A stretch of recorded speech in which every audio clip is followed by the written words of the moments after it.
एक कहावत खूब कहते हैं कि यार तुम्हें भगवान ने सोने का लोटा दिया, लेकिन तुम उसका इस्तेमाल लघु शंका के लिए कर रहे हो। मतलब ये बात उस व्यक्ति के लिए कही जाती है जिसके पास सारे संसाधन मौजूद है, पैसा भी उसके पास अच्छा खासा है, जिसकी मदद से वो अपने दुख दर्द और संकट को काट सकता है। लेकिन वो व्यक्ति हाथ पर हाथ धरे बैठा रहता है कि अपने आप ही सब कुछ हो जाएगा। तो उसके लिए ये सोने का लोटा वाली कहावत इस्तेमाल करी जाती है। लेकिन आज ये कहावत एक अरब के सबसे शक्तिशाली देश के लिए कही जा रही है। उस देश का नाम है ईरान। दरअसल ईरान पिछले 1 महीने से भारत के खूब चक्कर काट रहा है। कभी अपने वित्त मंत्रालय के अफसर भेजता है, कभी अपने विदेश मंत्री को भारत भेजता है और क्या कह रहा है कि किसी तरीके से आप हमारी बस मदद कर दीजिए, उसके बदले में भारत हमसे जो मांगेगा हम वो चीज़ भारत को दे देंगे। और मजे की बात यह है कि भारत अगर ये मदद ईरान की कर भी देता है ना, तो भी इसमें फायदा भारत का ही है। वो कैसे, और ये लोटे की कहानी ईरान पर फिट कैसे बैठती है, सब कुछ जानेंगे बहुत डिटेल से। चलिए पूरे मामले को शुरू से समझते हैं। तो दोस्तों, आपको याद होगा कि 2019 में जब अमेरिका के राष्ट्रपति थे डोनाल्ड ट्रंप, उस समय उन्होंने एक आदेश निकाला था। आदेश क्या था? दरअसल इसके तहत ईरान पर सबसे ज्यादा कठोर प्रतिबंध लगाए गए थे। ठीक उसी तरीके के प्रतिबंध जिस तरीके के आज रूस पर लागू हैं। अब पिछले 2-2.5 सालों में इतने कठोर प्रतिबंधों की वजह से ईरान की अर्थव्यवस्था बिल्कुल बर्बाद हो चुकी है। और कहा यह जा रहा है कि अगर जल्दी ही ईरान पर से कुछ प्रतिबंध नहीं हटाए गए तो ईरान की हालत बहुत ज्यादा बुरी हो जाएगी आने वाले मात्र 1 साल के अंदर ही। ऐसे में ईरान के लिए जरूरी यह है कि अपनी अर्थव्यवस्था को वो संभाले। लेकिन मजे की बात यह है कि ईरान के पास पिछले 2.5 सालों में हर एक वो चीज मौजूद थी जिससे कि वो न सिर्फ पश्चिमी देशों के प्रतिबंधों को बाईपास कर देता, बल्कि अपनी अर्थव्यवस्था को बचा ले जाता और पश्चिमी देशों को झुकने पर भी मजबूर कर देता। और उस चीज का नाम है तेल और गैस के बहुत विशालकाय भंडार। दरअसल ईरान के पास गैस के तो इतने भंडार हैं जितने सऊदी अरब के पास भी नहीं, और तेल का भी विशालकाय भंडार मौजूद है। लेकिन जब ईरान पर प्रतिबंध लगे तो दुनिया के लगभग सभी देशों ने इनसे तेल गैस खरीदना बंद कर दिया।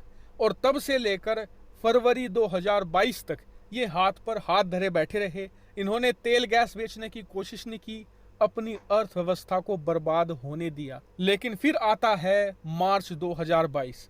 उस समय पश्चिमी देशों ने रूस पर भी वही प्रतिबंध लगा दिए जो ईरान पर लगे हुए थे।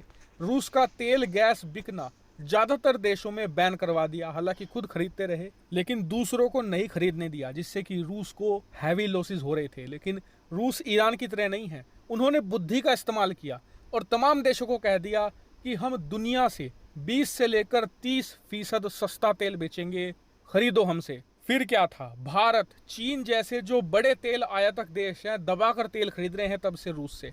इसके अलावा बाकी देश भी अब रूस से तेल खरीदना शुरू कर चुके हैं और रूस को अब घाटा नहीं हो रहा, उल्टा मुनाफा हो रहा है। और ये सब देखकर ईरान खुद कह रहा है कि यार हमसे बड़ा मूर्ख तो कोई पैदा नहीं हुआ। हम 2 साल ऐसे ही हाथ पर हाथ धरे बैठे रहे।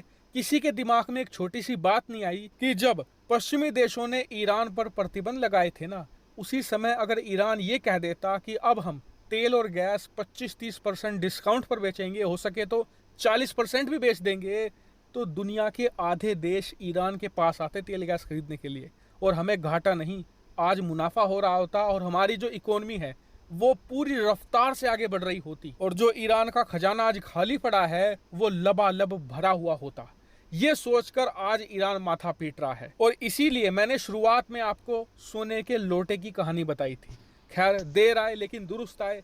अब ईरान एक्टिव हो रहा है और ईरान पिछले 1 महीने से भारत के लगातार चक्कर काट रहा है, लगातार अपने अधिकारी भेज रहा है। क्यों? क्योंकि ईरान चाहता है कि रूस की तरह ही भारत ईरान से भी सस्ता कच्चा तेल खरीदे। स्क्रीन पर आप आर्टिकल देख सकते हैं। और इसके लिए वो हमें डिस्काउंट भी देने को तैयार हैं तेल और गैस पर। इसके अलावा सुविधाएं भी देने को तैयार हैं जिसमें टैंकर इंश्योरेंस जैसी चीजें भी शामिल होती हैं। वो सब करने को तैयार है ईरान। इसके अलावा ईरान भारत के अलावा चीन के यहाँ भी खूब चक्कर काट रहा है ताकि भारत और चीन, जो दुनिया के 2 सबसे बड़े तेल खरीदारक हैं, वो जमकर उससे तेल खरीद लें, उसकी इकोनॉमी दोबारा पटरी पर लौट आए और उसका खजाना भी भर जाए, जिससे कि वो अपने पैरों पर दोबारा खड़ा हो। लेकिन सवाल उठता है कि क्या भारत कच्चा तेल खरीदेगा? तो देखिए, अगर कहीं पर भारत का फायदा है तो भारत वहां पर जरूर जाएगा। अगर ईरान हमें रूस से भी सस्ता तेल देगा ना, या फिर कम से कम रूस वाली कीमत पर ही हमें तेल दे, तो हम जरूर खरीदेंगे। हालांकि इस पर आपका क्या मानना है कमेंट करके जरूर बताएगा। फिलहाल इस वीडियो में इतना ही। Thank you very much.